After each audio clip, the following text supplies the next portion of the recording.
Hello all, this is exciting news that today is your last set of notes to watch, and I'm posting all the homework that's left for this semester, so get that finished and then be done and enjoy your summer. I hope to see you guys next year, wandering the halls of Madison Grant, maybe even have you in class, so stop by and say hi, and I'll see you then. Alright, let's look at our notes. First of all, that word is arithmetic when we're talking this way. And then we have geometric. So these are different types of sequences. It's really just kind of like a number pattern, okay? But with arithmetic, you're going to add or subtract the same number every single time. So if you look at this one, it would always be like a minus 11, okay? So some of the problems, they're going to want you to tell what the pattern is, what the sequence is. And then others, they'll say like, okay, give the next two numbers. So if you just kept subtracting 11, like this would be a negative 40, this would be a negative 51, something like that. Or they might give you a couple numbers and then leave a few blank and then give you the last number, and you'll supply these ones in between. Okay? But arithmetic, it has to be the same number that you're adding or subtracting. So then down here, obviously you can tell it's getting bigger. Hopefully you see it's getting bigger by 16. And again, they might ask you to give the next couple numbers. Do that. The hardest thing to do is to write an equation with this. So, hold on. Let me pause for a second. Okay, I'm back. I dropped my marker on the ground. Anyways, so this one, you see how it continually subtracts 11. So that's going to be part of our equation. And you're going to be multiplying a negative 11, essentially, times n. We'll just call it n. No. And by the way, all the equations start out a to the nth. Okay? All of these equations will start out that way. I know it looks weird. Just get used to writing a to the nth. So we said negative 11 has to be part of the equation, n. So each number, like the first number, second number, third number, that kind of thing, you'd be plugging in a 1, a 2, a 3, okay, to help continually subtract 11. Now, here's the tough thing. Normally, like, you write an equation, then you tell, this is kind of like slope, how it keeps increasing, and you tell where it started. Now, we're not going to use the 4 as our starting point. The 4 is actually our first number. So our starting point is actually the number that happened before the 4. Like, what number, and then subtract 11 would have given me 4. I know that's kind of weird to think of, but that would be a 15. Okay? And that's what these equations are going to look like. Whatever you add or subtract will go with the n. And then you find the number before the beginning number. Okay, let's try that down here. So remember, a to the nth. Now, we're continually adding 16. Up here, since it was a subtract 11, we put negative 11. We're adding 16, so we'll use a positive 16. And then we have to give where we started. But again, you want the number before that first number.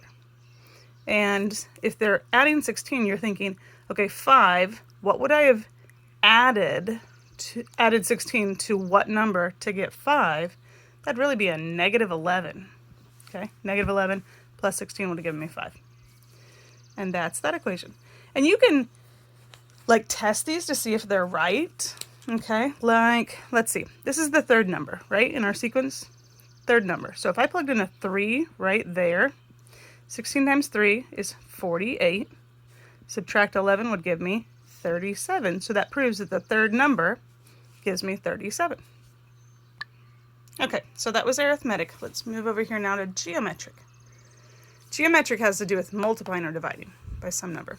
Now, you can see these are getting bigger, but that the negatives are alternating.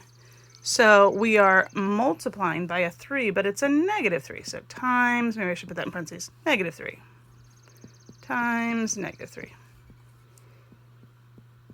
Okay, and just use a calculator if that helps to figure out like what the pattern is, if it's too big of numbers to figure out, but you can usually tell at the beginning, and then maybe it gets a little tougher. Down here you see how they're getting smaller, so you should assume that you're dividing. So you can say dividing by 2 here. Now, when we do divide, when we go to write our equations for these, if they ask you to write an equation, you're still going to write it like multiply. So dividing by 2 is really like multiplying by half. Okay, multiplying by 1/2. If you divide it by 3, you'd multiply by 1/3. If you divide it by 4, you'd multiply by 1/4. Okay, so that's the only thing to be careful there. Now, writing these equations is a little bit tougher. Okay, remember over on arithmetic, whatever the increase or decrease is, we put that number right there with the n. Okay, this kind of looks like a linear equation, you know, a line. Over here, these are going to increase and decrease much faster, so hopefully you'll think of the fact that those look more like our exponential graphs. That's something we did, you know, just before we got out of school. So here we go. Oh, remember the a to the nth? All right, now on these, you can start with the actual number, but then we won't use n. Okay, I'll show you in just a second. So you'll start with -2, and then what you were multiplying by was -3, and then we're going to use an exponent. Now instead of n, we're going to use n minus 1, and that takes care of the fact that we didn't go back and find the number before the number. Okay, so that's that equation.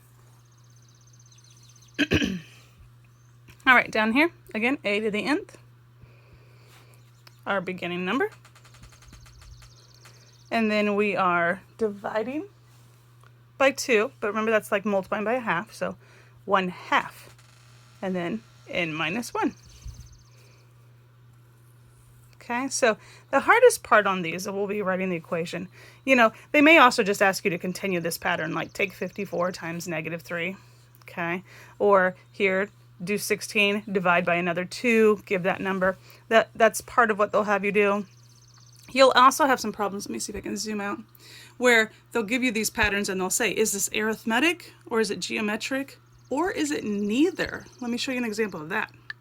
Okay, so here's an example of neither. You can see I wrote out what that means, but it just means that the number that you're using or the operation you're using changes. It's not the same. So to go from 4 to 6, you would add 2. From 6 to 12, you could multiply by 2. This, add 3, multiply by 3. So that's not arithmetic or geometric because it toggles between adding and multiplying, and it changes the number. But you could still see that there's a pattern. It's adding 2, multiplying by 2, adding 3, multiplying by 3. So I would assume the next couple are going to be adding 4 to get that number, and then multiplying by 4 to get that number. Okay, so they may still ask you to describe what the pattern is, but if it's in that section where it says, is this arithmetic, geometric, or neither, you'll say neither, but they might just say, okay, what is the pattern? And you'd give it. And then they might even ask for the next couple numbers, you know, add 4, get 49, multiply by 4. I didn't do this ahead of time. I think that's 196. That might be right. Okay, down here, this does look like I'm just adding each time to get to the bigger number, but here I'd add 6, then I'd add 7, then I'd add 8. Okay, so this isn't a true arithmetic sequence because it changes numbers, but I could obviously find the next couple numbers. I could tell what the pattern is. I'd say, you're adding 6, adding 7, adding 8, dot, dot, dot. Okay, just use that, you know, dot, dot, dot, to tell me what the pattern is, or etc., you know. But anyways, if I kept going, add 9, I can get the next number. Add 10, I can get the next number. Okay, so that's what some of your homework's going to look like. Okay, this is the last type of homework problem you're going to see. And it'll ask you to give the terms. Like it might say give the first 3, 4, 5, something like that. And they give you an equation. So if I wanted the first couple terms here, I'm just going to practice plugging in a number right there. So if I plugged in a 1, 8 times 1 plus 1, I know that's 9. Then 8 times 2 plus 1, I know that's 17. 8 times 3 plus 1, that's 25. Okay? And you just basically need to give these numbers. If it's one of the easier equations, I don't have to see your work on it. Like that type, I wouldn't think I'd have to see your work. And again, it might say give 4 or 5 terms to just keep going, however many they want. A problem like this, I might want to see a little bit of work, okay, because that's a little tougher. Anyway, so you plug in to both of those ends. So 2 to the first over 1 plus 1. So 2 to the first is 2, 1 plus 1 is 2. That's really just 1. Okay, so that's your first term. If I plugged in 2, you'd have 2 squared over 2 plus 1. And so that's 4 over 3. That's all you can do. Oh, silly me, you're doing this on a Google form, so you won't show work, but you'll probably want to go through those steps. I just thought of that. Okay, so plug in a 3. So 2 to the third, that's 8. 3 plus 1, that's 4. And that's really going to reduce down to 2. Okay, keep going. What if we had 2 to the fourth over 4 plus 1? That's a 16 over 5. And just leave your answer like that. Leave them improper. Just reduce them if you can. Okay, and then a problem like this. 5 times 4 to the nth. Just plug in a number there. So 5 times 4 to the first. That'd just be 20. 5 times 4 to the second. Well, 4 to the second is 16. Times 5 would be 80. And just continue plugging in 3, 4, 5, however many numbers they want. Okay, so your homework's on Google Forms, and I've showed you roughly what most of the problems are going to look like. I'm also posting the notes. You can look at those so that you have them all, written in front of you to look at while you're doing the Google Forms, and good luck.